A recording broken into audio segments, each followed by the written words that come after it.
What caused the Industrial Revolution? It's a question that matters because it's arguably the most significant thing to have happened in the last 12,000 years. So since the agricultural revolution. Now, for all of human history, annual GDP per capita never really rose above the equivalent of 1,000 US dollars. That was until 1800 when it went almost vertical. It's now 20 times that. If you're skeptical about GDP figures, many people are, the population story is similar. For all of human history, world population increases only very steadily, reaching just under 1 billion in 1800. And then in the next 2 centuries, it increases eightfold. You can see there another vertical line. And this is my final chart. Don't worry. It shows that for all of human history, child mortality was around 50%. So 1 in every 2 children would die before puberty. From the 1800s, that average plummets. It's now 4.3% globally. So what caused this unprecedented transformation? Well, in October, the economic historian Joel Mackier won the Nobel Prize in Economics for his explanation of the Industrial Revolution. In books like The Enlightened Economy, Britain and the Industrial Revolution, Mackier argued it was the emergence of a particular culture which valued practical innovation and scientific reasoning, which meant sustained growth first emerged in Britain. Mackier's Nobel Prize for his cultural explanation for industrialization came hot on the heels of Daron Acemoglu, James Robinson and Simon Johnson, who won the Nobel the year before, who argued that it wasn't culture but rather institutions that best explained economic growth. So in the best-selling book, Why Nations Fail, The Origins of Power and Prosperity, Acemoglu and Robinson argued that countries achieve economic growth when they have what they call inclusive institutions. So they define inclusive institutions as those which enforce property rights, create a level playing field, and encourage investment, innovation, and participation by a broad cross-section of society. They said these inclusive institutions prevailed in Western Europe and settler colonies like the United States. Extractive institutions prevailed in the colonized nations and elsewhere. So that's their explanation of why the Industrial Revolution happened in the West and why the West got rich, essentially. In response to Mackier's Nobel Prize, I spoke on this show to Anton Howes, a historian of innovation who defended Mackier's ideas, basically. In response to that interview, someone suggested I speak to their university lecturer to hear an alternative view. Now, unfortunately, it was in my Twitter mentions. I can't find the original message, so I can't find the name of the person who made this suggestion, but thank you if it was you. I did, though, immediately message the lecturer in question. So Surbhi Kesar is senior lecturer in economics at SOA, so the School of Oriental and African Studies, the University of London. She is the co-author of the book Decolonizing Economics, which critiques Eurocentrism in the economics profession. I spoke to Surbhi Kesar earlier today. Wide-ranging conversation. I began by asking her what she thinks mainstream economists like Joel Mackier or Daron Acemoglu get wrong about the Industrial Revolution and economic growth. Thanks, Michael. It's quite interesting when the last 2 years we've seen the Nobel go to Mackier, and also last year for Acemoglu, Johnson, Robinson, who actually have done something very interesting in economics, which is not done for the longest of time, which is to bring history, social institutions, cultural institutions into economics. So at a first instance, it's definitely made economics richer. So that's the preface that I would like to start with. However, there are complexities as we start engaging with their theories. And one of the complexities, let me begin with AJR and then I'll come to Mackier as well.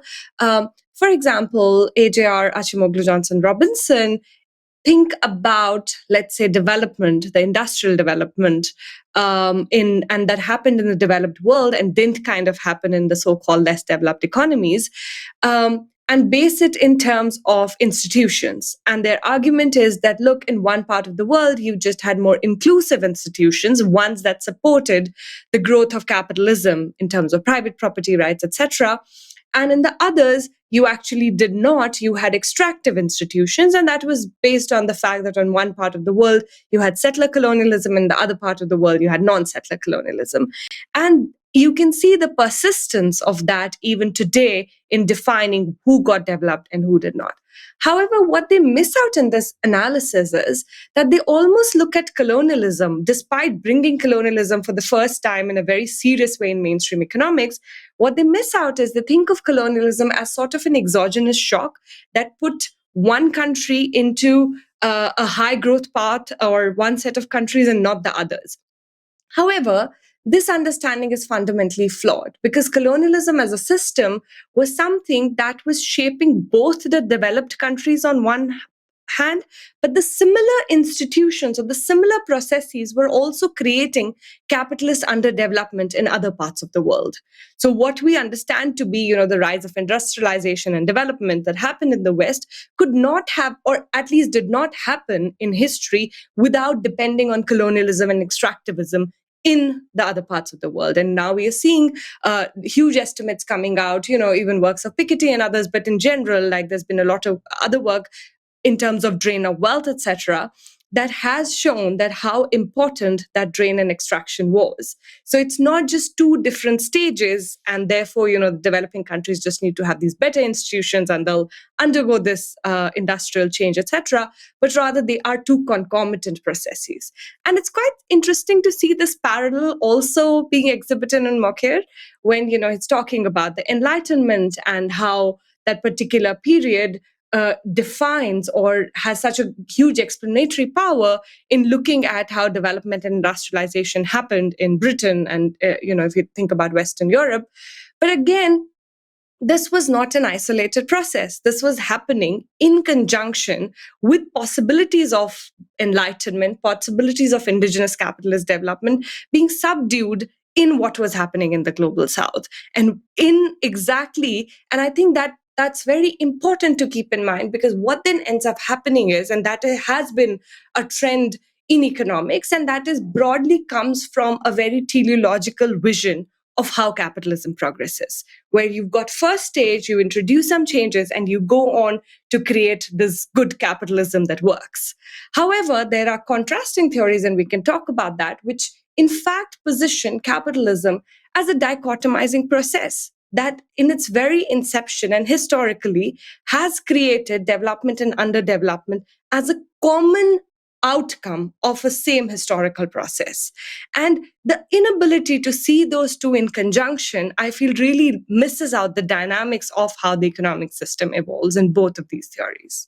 And I suppose to make this super concrete, when you're saying development has to come alongside underdevelopment, what are some examples of that? What are some examples of sort of Western development which were only made possible because of the active underdevelopment of countries in the global south, say? Right. I mean, so let me just clarify one theoretical point. Whether it has to happen or not, I do not know. Whether it has happened in history is what I can speak to. And in that sense, if you think about, let's say, the rise of textiles and the cotton industry and the ginning, which kind of really spurred the Industrial Revolution in Britain, was based on an active destruction of cotton industry in India.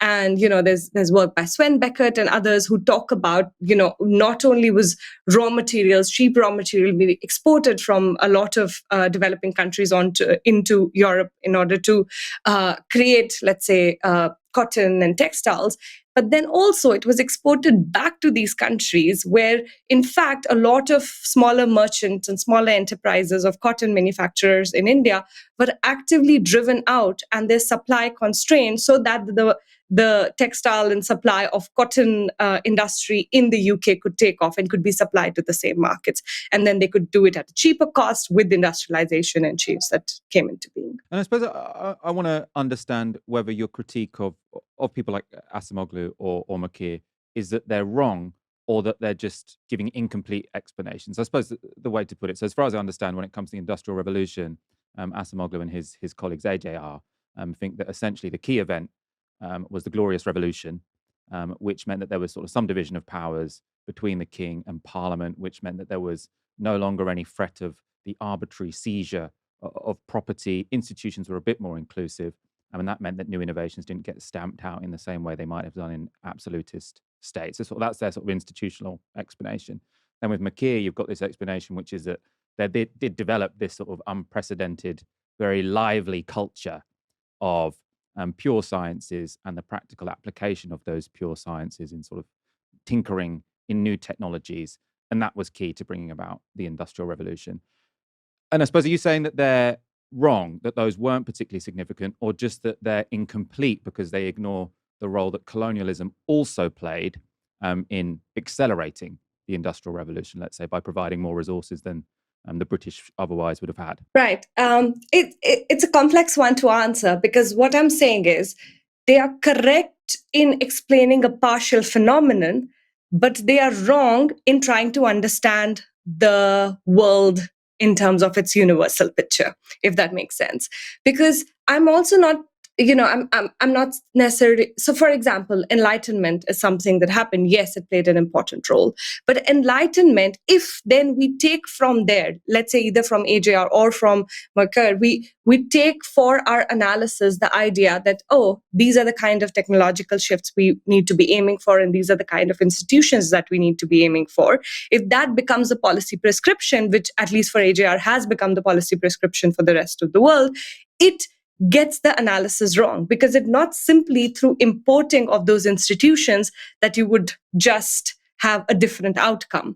One has to realize that the outcome that was created in the first place was something that was accompanied by a creation of underdevelopment, and not just in other parts of the world. Like even the kind of examples that AJR give in their paper about these were the developed countries and look how good the institutions were, that was based on actually, a complete cleansing of domestic populations in those countries. We're talking about New Zealand, Australia, and so on and so forth. So in that sense, while these are very important interventions to understand the role of institutions, but when they are imported to understand how the world progressed, and when we derive policy implications from it, they fall markedly short, because then the solutions that we are trying to aim for is not able to understand the dynamics of the economic system. I suppose I wanted to talk to you about, you mentioned the word progress and sort of this idea of whether or not we have experienced progress, because sort of there's a critique that that's a sort of overly teleological way of looking at humanity.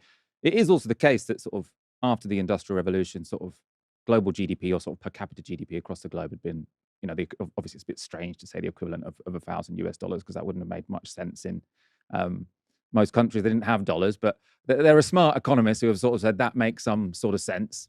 And then by now, obviously, that's 20-fold. Child mortality collapses, population explodes. There was clearly something that happened in the 1800s, sort of after the Industrial Revolution, which came alongside a lot of atrocities as well, right? But clearly there was something that happened that was different to that which went before. And one might say, there's always been colonial plunder. There's always been these sort of the horrific domination of some states by others, but something else must have happened, which doesn't say that the colonial plunder doesn't matter and isn't key to the story. But do you see what I'm getting at here? Right. So I absolutely agree with you. The shifts happen and we move towards a positive outcome. And, like Marx would also say, capitalism, he's like a poet of capitalism who's celebrating capitalism because we moved away from, let's say, feudalism or various other different types of societies. But I think two questions come towards us. One is the problem becomes when progress is only reduced to capitalist progress, when modernity is only reduced to capitalist modernity. And, for the third world, this question is very important. And why do I say that? Because when these countries were gaining independence in the 40s to 80s, South Asia and then Africa and stuff, the model of development that was brought forth and that was sort of development was seen as more capitalism. And that still is the case. How do you develop? You basically have more capitalist institution. You basically have more capitalist growth. And underdevelopment is less capitalism. The thing is that it isn't true. You can have a capitalist underdevelopment and a capitalist development happening together. In the same way, you could have some other forms of progress and you still have institutional development. You still have, but other kind of institutions that might then help facilitate other sort of progress. And that's so relevant even in today's discussion about AI and automation. And, Acemoglu has been doing some very interesting work on that as well. But again, these AI and technologies, it's not as if it's technological shift, right? It's a technological shift in a very specific moment and institutions that is serving certain classes of people at the cost of others, and which then has resulted into loss of jobs, this concern about, how are we going to absorb this huge surplus population? And then also raising the question that do we at all need to? Is work the end of itself? Do we all need to be working? If we can live in a world where everybody doesn't need to be, working in these sort of labor contractual relations that are not always quote unquote free, then we might actually not need to. But the thing is, our conversation is not going there. We are, after, hundreds of years of capitalism, are still stuck in not being able to understand that actually we may be able to structure our economies that work for the majority and be able to leverage the technology, which still improves technological progress, but in a way that is both environmentally sustainable and that seeks for the welfare of the broader majority. And I think the two need to be linked together much more. Let's sort of look at a different example of, I suppose, development to try and compare the mainstream economic approach and your decolonial approach. So what about China? So say sort of China, well, it doesn't become independent because it was never colonized, but it's the century of humiliation ends. Mao comes to power. There's the communist revolution. Lots of people say education did increase. There was definitely some good things about it, some very bad things about it as well. Deng comes into power in 79. Does quite a bit of liberalization, although not shock therapy liberalization in the kind of way that they did in Russia that didn't work very well, but some degree of liberalization. And you do get what looks to many people like state capitalist growth, I suppose. So what's the decolonial perspective of Chinese growth that differs from that which mainstream economics would use? Right. So just to kind of sort of clarify one thing. So in this book that I co-wrote with David Cudlett, Carolina Alvis, and Ingrid Cohn-Graven, we kind of present a decolonizing theory, and in many ways we also very strictly differentiate ourselves from those strands of decolonial theory that celebrate the past. We are just saying we want a radically different modernity rather than a celebration of traditions and past, just as they are. So in that sense, I think one of the things that comes into picture through this sort of decolonized approaches, we try to advance this idea of what is called Eurocentrism. In this idea of Eurocentrism, our main thesis is that a partial trajectory of how Europe developed becomes the center of the world in defining how globally the capitalism should evolve. Now, that's very problematic. Why? Because, first of all other countries are only seen in relation to Europe. But also, what is centered is not Europe in its entirety. It's a very partial vision of how Europe progressed. It is partial vision which sees it as endogenous to Europe based on Enlightenment values that Moiker is talking about, an endogenous institution, without actually seeing that how it dependent, quite crucially, on structural subordination, colonialism, slavery, so on and so forth, right? And in that context, what one is interested in doing is that can we think about all of these as different global processes that doesn't always have as its locus this partial European trajectory. Now, China in that case becomes quite an interesting case. Of course, it's a very complex context, as is every other context, but also to say, okay, now that China has done it, we now have a new model for the world, is something, again, that I would really halt, because it's not that China definitely followed one prescriptive set of things, exactly the kind of thing, its trajectory that you outlined. In fact, if China tells us something, it tells us that these moments are conjunctural.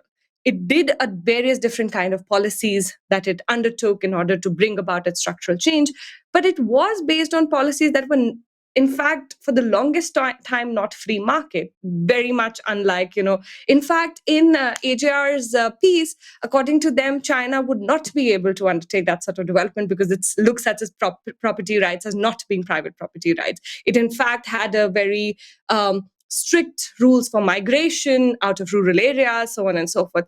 One can debate whether that is aspirational or not, whether ecologically what's happening is aspirational or not. But what China is doing is not necessarily following the same thing. It liberalized at a very later phase and it continues to invest a lot on its state capacities, again, something that's very different than the kind of capitalism that we see elsewhere. So is capitalism then just conjunctural based on the policies that we have? That becomes the question, rather than as this force which is almost natural through history. Ultimately didn't do what the West was telling it to do. which was sort of the Washington consensus. Isabella Weber, How China Escaped Shock Therapy, goes into that in lots of detail. I suppose where I'm going with this and what I'm very interested in when it comes to sort of the decolonial perspective is I very much understand it as a form of critique. I think it makes lots of sense as a form of critique. What's its, I suppose, positive contribution? Obviously, critique can be positive in the sort of its of value, but positive in the social scientific sense of what does it say about the world? How does it encourage people to behave? What advice would it give to a policymaker, for example? What would it see as important issues to campaign on? Okay. So, I mean, one of the things is that the way we're discussing these specific mainstream theories, we discussed AJR and stuff, decolonization is an umbrella of different theories which speak to different contexts. For example, this is including your dependency theory, which is talking about delinking from the first world and having a third world centric development. That would be one part of the decolonization umbrella of theories. Or, for example, you can look at the Indian case. There's works by Kalyan Sanyal and other sort of theorists who are trying to understand what is the nature of capitalism there, and what is the nature of growth process that is different. So then, how do you need to structure it differently? So, what decolonization theory is an umbrella? I can't give you one answer because they're set of different various theories in the same way as AJR, and we can talk about any one specific of them, of what that means, which were in fact a set of policies and agendas which were never brought into being because by the time Africa got independent, there was austerity, right? They come into the world stage where there's like no investment in social services, social sectors, and so on and so forth. But again, what I also want to kind of emphasize is that as a part of the decolonization theories, the idea is then not simply to be like, oh, let's just understand the particularities.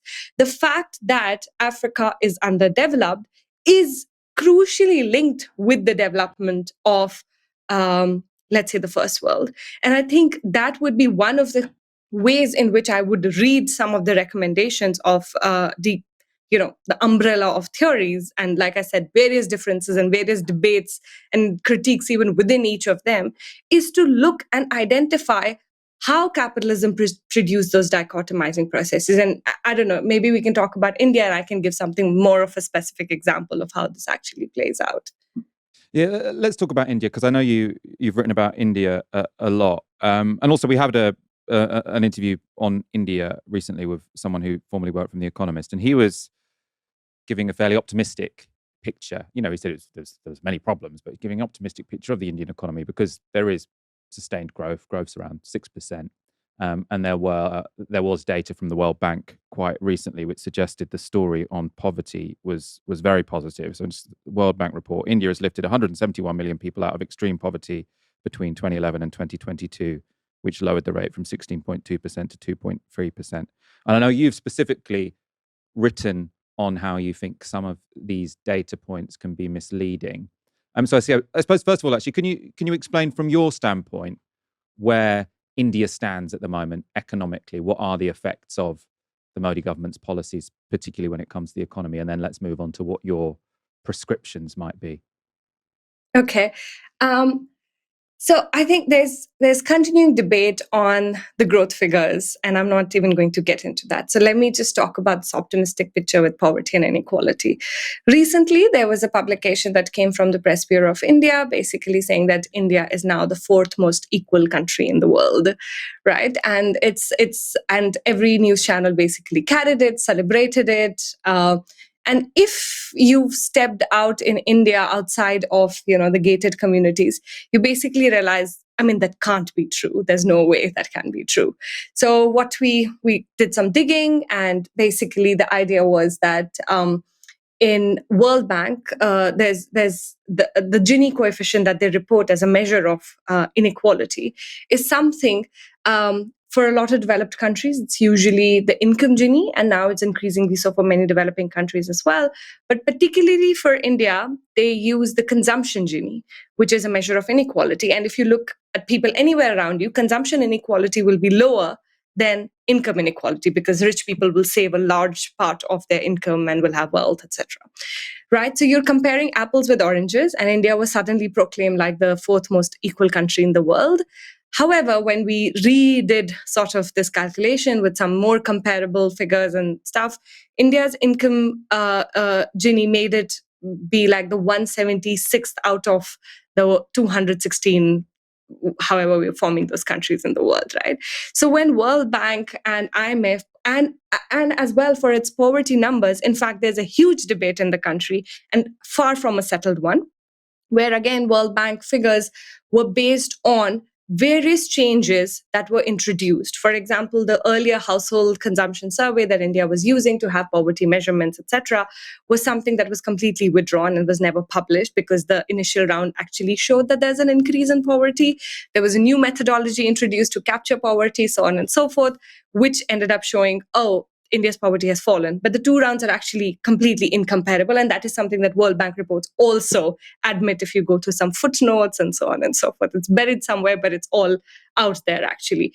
And particularly for India, the inclusions of things of how you would measure poverty and inequality have been changed. Why that has changed, we can go on debating those things, but there have been those very particular things that is happening. So whether it is to set a narrative or whether it is the objective condition is something that is openly debated. So now coming to what is India's growth story then? This is what I think at least is happening in Indian economy. India's growth story is almost now a 3-decade phenomenon, and that's not a mean thing. But what is happening is that increasingly there is growth that is happening in certain pockets much more. And what that is doing is that is basically not translating into good jobs, partly because of the fact that many of the places where the growth is happening is usually these tradable goods, which tend to be technologically quite capital intensive, and therefore you end up not employing as much labor. India has a huge inequality problem. That means that it is not thinking about doing some redistribution in the country, which can in fact help stir its own economy. How so? It can basically create demand for the goods that is produced in India within India. And those who will be in the lower income deciles will tend to have much more consumption from domestic goods. India is right now 80% informally employed people, which is either people who are like single worker firm, etc., or people who do not have any secure long-term job contracts in their wage employment. That is the extent. The people who are sort of stably stay in permanent salaried is like less than 10%. So we are talking about a country where there is a huge population that has almost become surplus to the needs of capital. That capital doesn't even need it. So what does India's development trajectory look like right now? It basically looks like, and which is something that's not just unique to India, but in various countries of the world, because a development model is sort of given up on, which is these cash transfers or some sort of basic income or conditional cash transfers, and not like a good universal basic income, but conditional cash transfers that are given out because you've got a huge surplus population that you're unable to absorb, but you need to somehow maintain a political stability in the country. So you can let the high growth keep growing, who will continuously be absorbing resources, be it in terms of land or market, from these smaller informal sellers, without absorbing the people into their high growth sectors. And therefore, these people are mostly dispossessed, have to recreate the conditions of livelihood in some form of informal types of employment. And what then that ends up doing is creating these two distinct poles in an Indian economy, where you can see high growth and you can see all these celebrations and all this data fudging, but which is accompanied by a really intense and unstable sort of deal for vast majority of the population. And I suppose to play devil's advocate here, so someone might say, look, yeah, inequality is it? Well, I mean, as you say, the data sounds like it's a bit of a mess, but there's a strong argument that I think that inequality is increasing in India while growth is also increasing. Someone might say, well, look at China. When they had their explosive growth, inequality actually also exploded, but it did filter down. Lots of people are now middle class who didn't used to be. And actually, inequality at this later stage of development is at the moment currently flat or potentially falling. So if someone were to say, well, yes, there are these huge downsides to Indian development at the moment, but this is a necessary transitional phase before the economy is sort of reaches a higher phase of development and therefore will be able to afford to redistribute a little bit. How would you respond to that argument?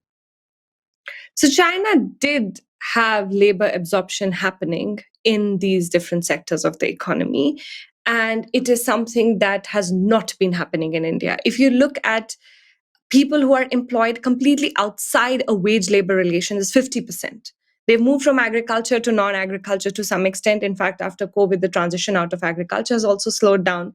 But that structural shift is actually not happening. It's not happening in the kind that it happened for China. So there is a difference. And then again, the question becomes, again, China also comes to the world market at a very particular point in time when US is having, sort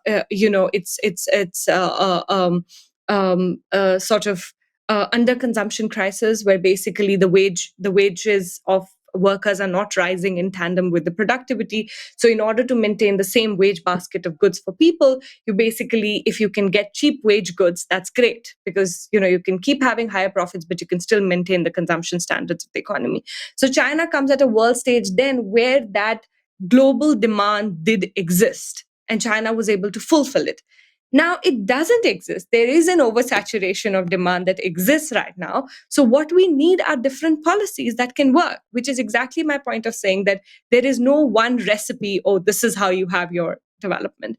And similarly, there would be people arguing from various global south strands in India and otherwise, who would be talking about the intense role that is of, in fact, India needs to now not just keep thinking that, okay, openness, liberalization, globalization, which was sort of the mantra for the 90s, that is exactly what we have. We have a whole set of other policy tools. One can think of redistributive policies that does allow people who are in these segments of the economy, and not just to deal with the inequality problem, but to deal with the growth problem and to deal with the lack of demand or the glut in demand problem. That you can actually have a huge market. The whole world looks to India and they only consider 10-20% of India, and that's enough for a huge global demand coming in. But you can actually redistribute and have this entire segment of the population consume what is produced in the Indian economy, or if we want to think more broadly, in the third world, so to say, and that can in fact help with some of the things, rather than waiting for a moment when the global demand would rise, because we're not there and we know what's happening globally on that front. And what do you think are the barriers to the kind of policy you'd like to see in India? Is it sort of that domestic elites are opposed, or do you think this fits into the story of development and underdevelopment and sort of the Western economic regime is forcing India down this route instead of one which would consist of more egalitarian forms of growth? It's quite interesting because a lot of times that when I teach my students, many of them, and rightly so, are like, okay, it's all imperialism and everything, and I'm like, yes, that's true, guys, but not all. I almost become this person who, like, I need to bring agency back to the developing countries to be like, no, we are responsible also to a large extent for capitalism. Of course, that capitalism has developed under the relations of imperialism, so it has taken on specific forms. The fact that the global capital that you'll see in India is pretty much comparable to global capital across the world, and that is true for Chinese capital as well, and the Western capital, so on and so forth. So I don't think the two can be dealing, but there is a huge role to be played by the fact that the development trajectory that even India is going through is of the kind that is much more crony capitalist. There is, of course, it's sort of the global capitalism cahoots, and which then creates specific dynamics both for Western countries and for the non-Western countries. And this is something, the outfall of which we're seeing in the UK as well. You basically are talking about huge inequalities. You're talking about homelessness and everything, and almost always the villain becomes, let's say, the immigrant who's taking away the jobs. But the problem is the lack of jobs that capital has created. And I think it's a very concomitantly similar thing that's happening in developing countries as well, where the government policies are so much aligned to the big capital that it is not able to redirect, or is not willing to redirect, to think about a development model that's different. So I think the two are playing together in very interesting ways, and both have responsibility.